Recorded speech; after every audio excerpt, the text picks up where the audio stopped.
मैं दिल्ली के लोगों को ये आश्वस्त करना चाहता हूँ कि हमारी अब लगभग 10 साल हो गए सरकार चलाते हुए।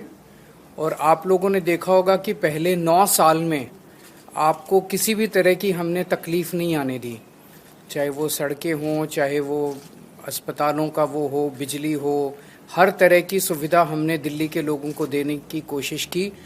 इनफैक्ट पूरे देश के अंदर जो सुविधाएं आज दिल्ली के लोगों को पिछले 10 साल से मिल रही हैं, वो उस किस्म की सुविधाएं पूरे देश में कहीं नहीं मिल रही हैं।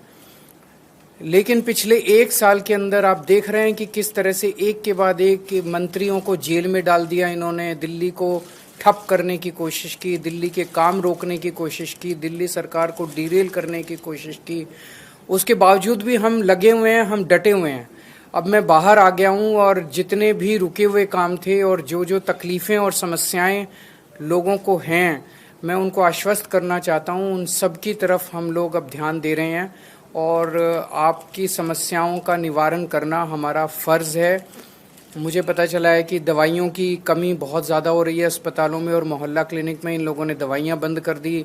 इन लोगों ने अस्पतालों में और मोहल्ला क्लिनिक में जो फ्री टेस्ट होते थे वो बंद कर दिए। इन लोगों ने जो फरिश्ते स्कीम होती थी, जब किसी का एक्सीडेंट हो जाए दिल्ली के अंदर उसको फ्री इलाज होता था, वो बंद कर दिया। इन्होंने सड़कों का रिपेयर बंद कर दिया। इन्होंने ओल्ड एज पेंशन बंद कर दी।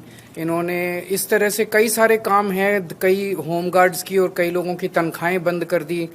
वो सारे कामों पे अब हम लग गए हैं। जो जो दिक्कतें जो काम बंद किए गए, आतिशी जी से मैंने कहा है ये हमारी सरकार उन सारे कामों को चालू कराएगी और जो समस्याएं लोगों को हुई इसकी वजह से, वो अब समस्याओं का निवारण करने की कोशिश करेंगे।